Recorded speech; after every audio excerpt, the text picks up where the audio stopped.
diagram UML. A. Use case diagram. B. Deployment diagram. C. Statement diagram. D. Komponen diagram. E. Collaboration diagram. Nah teman-teman, sebelum kita menjawab soalnya, materi ini ada di modul kedua, yakni RPA, Rekayasa Perangkat Lunak. Sebelum kita menjawab, kita bahas terlebih dahulu UML itu apa. UML adalah bahasa pemodelan untuk sistem atau perangkat lunak yang berorientasi pada objek.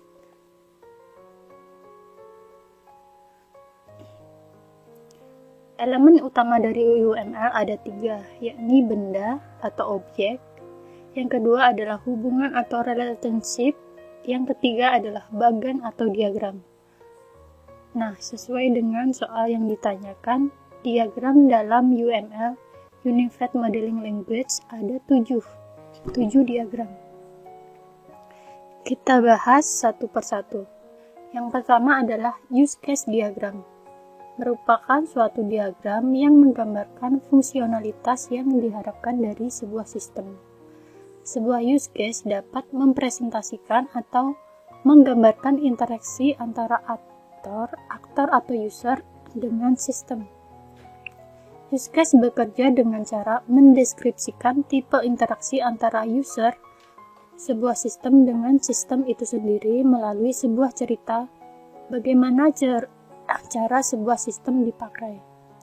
Use case merupakan konstruksi untuk mendeskripsikan atau menjelaskan bagaimana sistem akan terlihat di mata user. Sedangkan use case diagram memfasilitasi komunikasi di antara analis dan pengguna serta analis dengan klien. Untuk contohnya, use case diagram seperti ini ada di modul ya, Bapak Ibu. Di sini ada sebuah sistem yang ditunjukkan oleh persegi, kemudian ada aktor. Aktor ini biasa disebut dengan user. Nah, user ini berada di luar dari sistem, tetapi meskipun ada di luar sistem, user ini memengaruhi jalannya sebuah sistem. Untuk analogi seperti user ini adalah listrik dan sistem itu adalah komputer. Listrik bukan bagian dari sebuah sistem komputer, tetapi untuk bisa beroperasi atau bisa menyala sebuah komputer memerlukan listrik. Nah, seperti itu ya, teman-teman analoginya untuk use case diagram. Untuk yang kedua adalah activity diagram, menggambarkan berbagai alur aktivitas dalam sistem yang sedang dirancang. Bagaimana masing-masing alur berawal, keputusan yang mungkin terjadi, dan bagaimana mereka berakhir. Activity diagram juga dapat menggambarkan proses paralel yang mungkin terjadi pada beberapa eksekusi. Bisa dilihat di contoh proses paralel. Yang ketiga adalah sequence diagram, menggambarkan interaksi antar objek di dalam dan di sekitar sistem, termasuk pengguna, display, dan sebagainya, yang berupa message yang digambarkan terhadap waktu. Sequence diagram dapat digunakan untuk menggambarkan skenario atau rangkaian langkah-langkah yang dilakukan sebagai respon dari sebuah event untuk menghasilkan output. Untuk contohnya bisa kita lihat. Untuk contoh sequence diagram. Selanjutnya adalah state chart diagram. Menunjukkan siklus hidup dari objek tunggal dari saat dibuat sampai objek tersebut dihapus.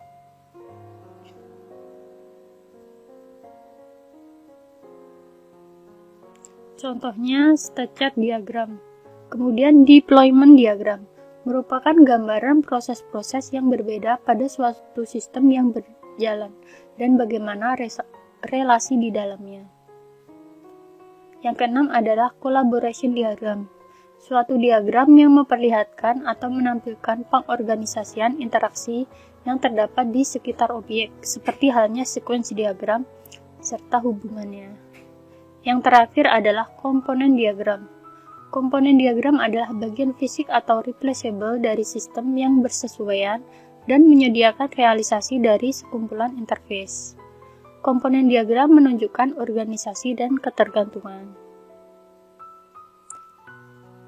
Kita kembali ke soal lagi.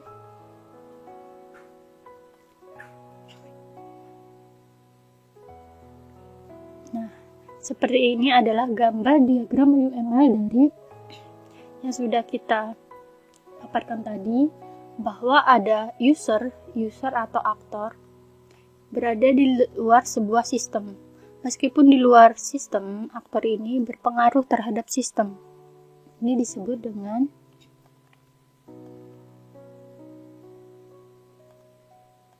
use case diagram. Lanjut ke nomor 2. Teknologi CCTV banyak memberikan manfaat bagi penggunanya. Salah satunya adalah dapat memantau keadaan lokasi yang terpasang CCTV pada waktu yang sama, hanya dengan menggunakan perangkat HP. Pengguna hanya membuka aplikasi CCTV di HP-nya dan keadaan lokasi secara langsung dapat dilihat walaupun berbeda kota. Pengguna tersebut memasang CCTV secara nirkabel yang dihubungkan ke wireless access point yang ada di rumahnya. Topologi nirkabel yang digunakan pada kejadian tersebut adalah teman-teman, topologi sendiri adalah pengertiannya tata letak bagaimana jaringan berkomunikasi dengan perangkat lain yang berbeda. Ada berbagai macam topologi jaringan. Jika dilihat dari medianya ada 2, yakni yang menggunakan kabel dan ada yang tanpa kabel.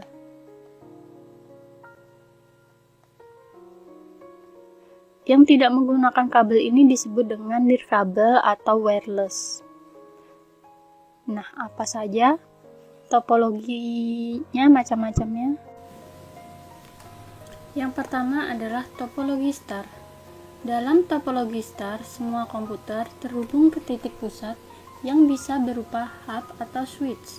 Semua data di jaringan star melewati titik pusat sebelum melanjutkan ke tujuannya. Salah satu keuntungan utama topologi star yakni jika salah satu komputer gagal atau ada kabel yang putus, maka komputer lain tidak akan terpengaruh. Hal ini karena komputer memiliki koneksi kabel tersendiri. Namun, selain keuntungan, ada juga kelemahan pada topologi star. Jika pada pusat ataupun pada switch mengalami kegagalan, maka semua komputer akan terpengaruh. Hal ini merupakan kegagalan satu titik. Jika hal ini terjadi, maka seluruh jaringan akan mati.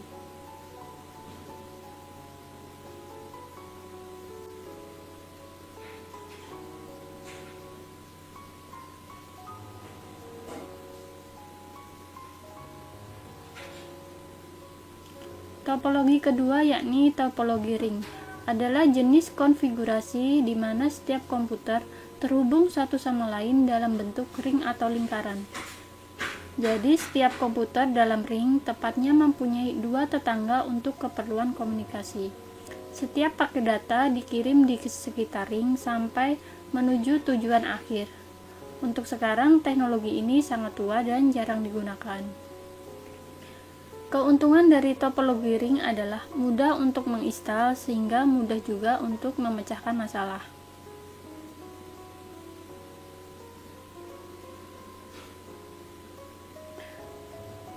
Selain memiliki keuntungan juga memiliki kerugian, yakni jika ada satu komputer yang mati atau ada gangguan pada kabel, maka semua aliran data akan terganggu.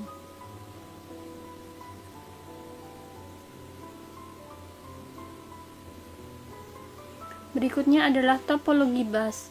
Topologi bus sudah tua seperti halnya topologi ring, sehingga tidak banyak digunakan untuk saat ini. Topologi ini merupakan jenis pengaturan jaringan di mana masing-masing komputer dan perangkat jaringan terhubung ke kabel tunggal atau tulang belakang, yakni berupa kabel koaksial. Komputer terhubung menggunakan konektor khusus yang disebut BNC atau lebih dikenal dengan konektor T. Salah satu kelebihan topologi bus adalah cukup murah dan cukup mudah untuk diimplementasikan. Namun kekurangan dari topologi bus adalah mengharuskan kabel dipasang di kedua ujung menggunakan terminator. Agar pengaturan ini tetap operasional, tidak boleh ada yang terbuka, termasuk ujung yang menempel pada komputer. Jadi, jika komputer dilepas atau terminator longgar atau hilang, kemudian kabel akan terbuka, maka data akan terpantul kembali. Nah, pantulan ini dikenal sebagai pantulan sinyal. Jika hal ini terjadi, maka aliran data akan terganggu.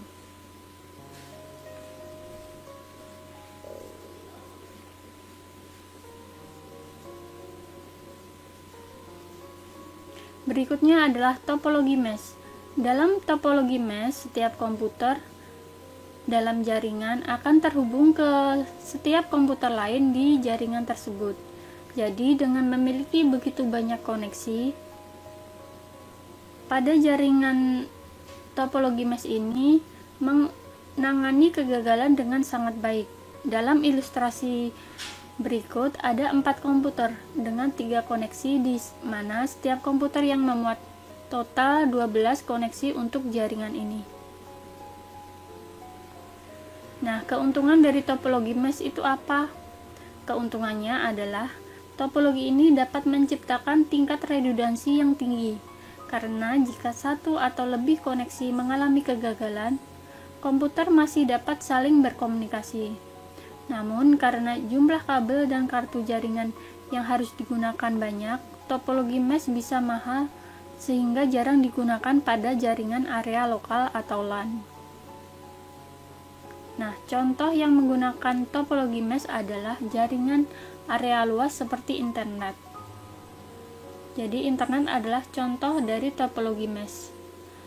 Internet dibuat dari banyak router di seluruh dunia yang terhubung satu sama lain untuk merutekan data ke tujuan yang dituju. Jadi, jika terjadi beberapa rute mengalami kerusakan data, maka akan dialihkan menggunakan jalur yang berbeda untuk akhirnya mencapai tujuan. Sehingga internet sangat mahal dan boros karena menggunakan topologi mesh. Selanjutnya adalah topologi infrastruktur.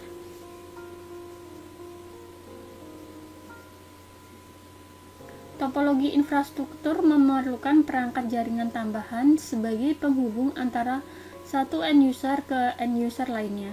Perangkat yang menjadi penghubung adalah access point, dan teknologi infrastruktur ini dapat disetting sedemikian rupa dengan berbagai mode wireless dan berbagai jangkauan area tergantung dari kondisi yang diharapkan.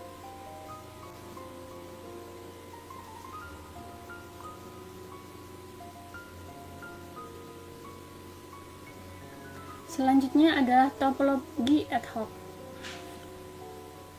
Topologi sederhana di mana implementasi jaringan wireless terjadi secara langsung antara end user ke end user lainnya tanpa perangkat penghubung lainnya. Interface yang digunakan adalah wireless card atau USB wireless atau perangkat jaringan untuk end user lainnya. Implementasi topologi ad hoc ini sangat bermanfaat, misalnya saat kita lupa membawa flash disk atau hard disk eksternal ataupun perangkat eksternal storage lainnya. Kita hendak mengirim data saat itu juga, kita bisa menggunakan pengiriman lewat jaringan wireless menggunakan ad hoc, karena praktiknya sangat mudah, tidak memerlukan kabel, router, server, ataupun access point. Kita bisa langsung melakukan pertukaran data.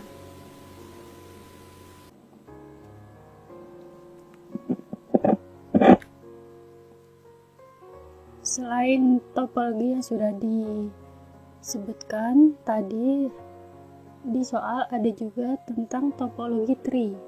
Topologi tree merupakan gabungan dari beberapa topologi star yang dihubungkan dengan topologi bus yang sudah disampaikan tadi.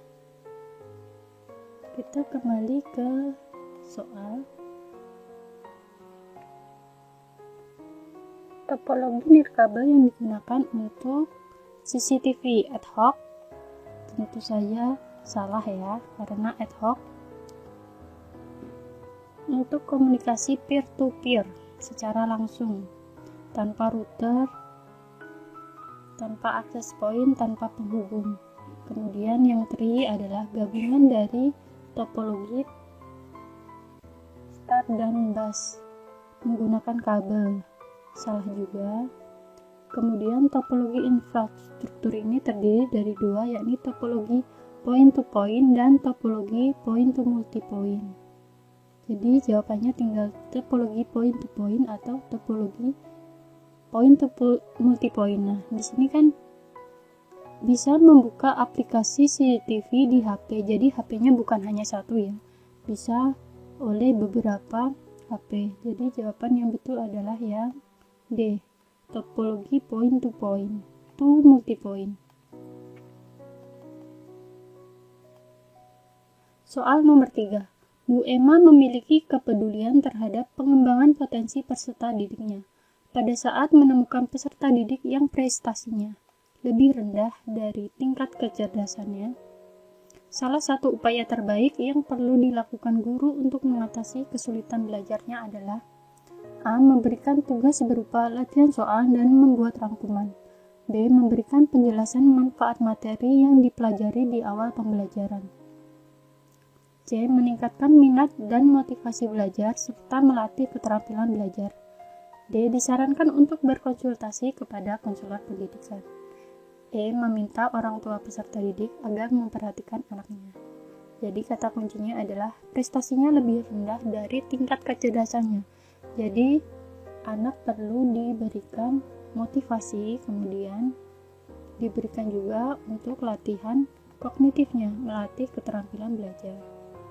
Untuk yang A ini hanya aspek kognitifnya saja ya, kurang tepat. Kemudian yang B ini memberikan penjelasan manfaat materi yang dipelajari di awal pembelajaran. Penjelasan manfaat materi yang akan dipelajari ini harus diberikan bukan hanya kepada peserta didik yang prestasinya lebih rendah, tetapi ke semua peserta didik. Untuk yang D kurang tepat juga, yang E juga. Jadi jawabannya adalah yang C. Nomor 4. Perhatikan soal HOTS di bawah ini.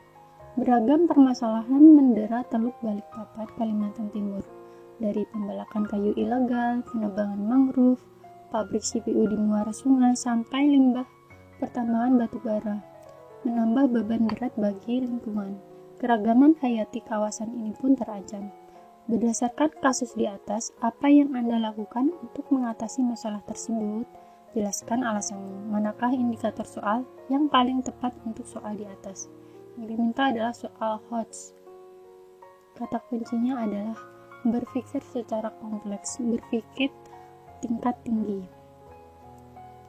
Disajikan teks tentang ekosistem, peserta didik dapat menjelaskan interaksi yang terjadi dalam ekosistem. B. Disajikan beberapa kasus dalam ekosistem. Peserta didik dapat membandingkan interaksi yang terjadi di dalam ekosistem. Ini masih kurang tepat ya.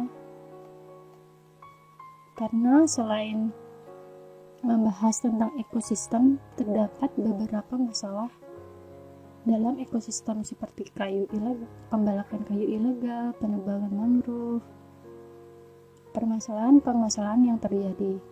Yang C. Disajikan teks tentang ekosistem. Peserta didik dapat menyebutkan komponen-komponen dalam ekosistem.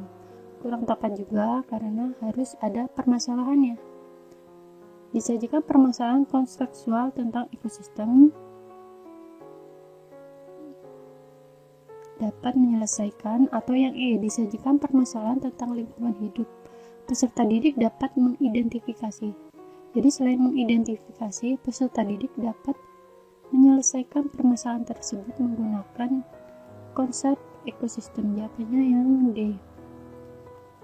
Nomor 5. Menurut Brunner, apabila seseorang memahami objek-objek atau dunianya melalui gambar-gambar dan visualisasi verbal, dengan kata lain, peserta didik belajar melalui bentuk perumpamaan atau perbandingan. Hal ini merupakan tahap dari Brunner adalah tokoh penganut teori belajar kognitif yang mengatakan bahwa belajar terjadi lebih ditentukan oleh cara seseorang mengatur pesan atau informasi dan bukan ditentukan oleh umur. Proses belajar akan terjadi melalui tahap-tahap enaktif, ikonik, dan simbolik. Ada 3 tahap menurut Brunner. Ini tentu saja clear, dibuang ya, tinggal 3. Kemudian kata kuncinya adalah gambar-gambar dan visualisasi verbal, maka jawabannya adalah yang A, ikonik. Materi ini sudah saya rangkum ya teman-teman di video saya yang pertama di modul pedagodik bagian pertama, yakni teori belajar. Soal nomor 6. Pak Budi memberikan soal untuk dikerjakan oleh peserta didik. Ketika Pak Budi meminta peserta didik untuk mengerjakannya di depan kelas, tidak ada seorang peserta didik pun yang berani maju ke depan kelas. Akhirnya Pak Budi menunjuk seorang peserta didik, tetapi peserta didik tersebut tidak mau dengan alasan tidak bisa. Respon yang sebaiknya Pak Budi lakukan terhadap peserta didik tersebut adalah, jadi di sini ada permasalahan peserta didik yang tidak berani maju ke depan kelas. Jadi selain diberikan bimbingan, kita harus juga memotivasi agar berani, agar tidak merasa takut. Yang A, baik kalau begitu mari kita bahas bersama-sama. Perhatikan penjelasan Bapak. Yang A kurang tepat karena tidak ada peran serta atau keaktifan dari anak. Yang B, kalian ini bagaimana? Masa tidak ada satupun yang bisa? Kurang tepat ya, mengandung yang negatif. Silahkan kerjakan di depan. Coba baca kembali soalnya dengan cermat, pelajari kembali contoh yang saya sudah terangkan. Kurang tepat juga. Cepat kerjakan di depan. Baca kembali soalnya dengan cermat. Pelajari kembali contoh yang sudah diterangkan. Kurang tepat juga. Jadi jawabannya yang E. Ayo jangan takut.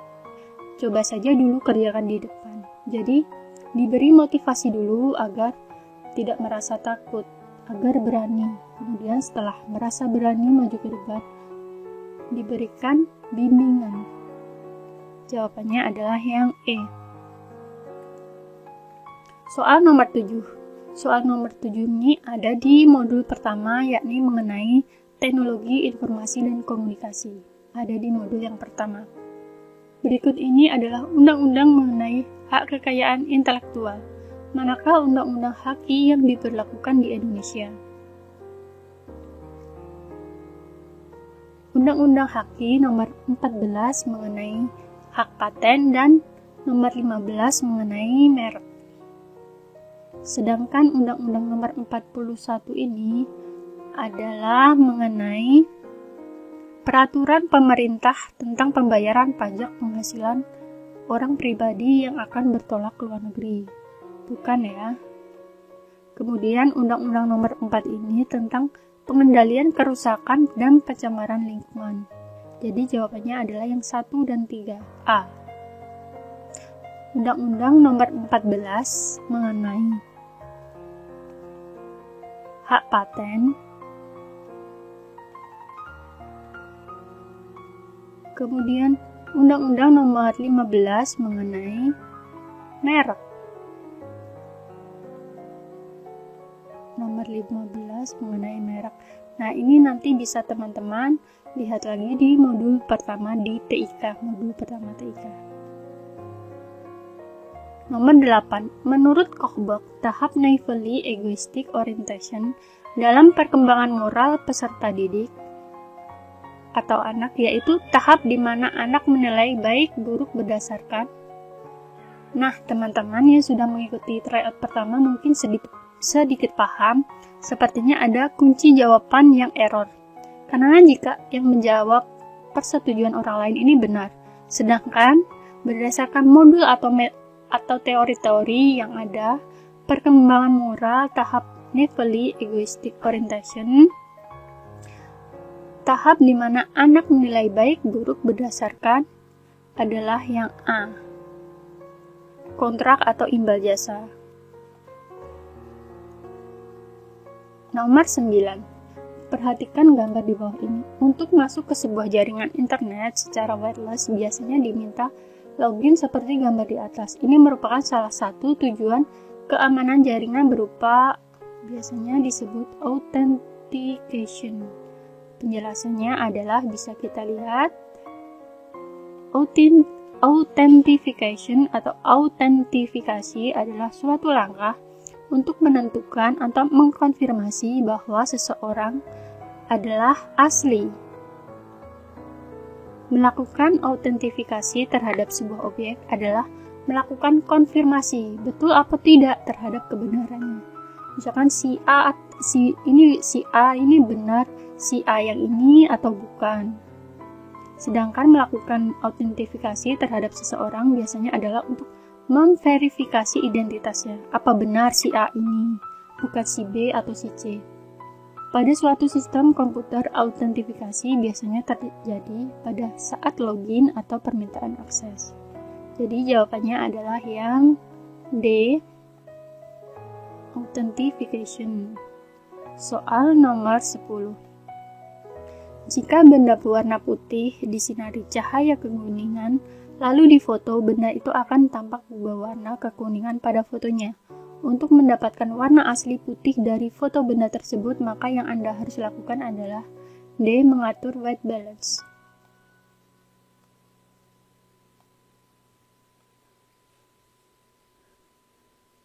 Nah, teman-teman, kita sudah membahas soal tryout yang pertama, soal nomor 1 sampai soal nomor 10. Nah, untuk pembahasan selanjutnya, insya Allah akan saya buat.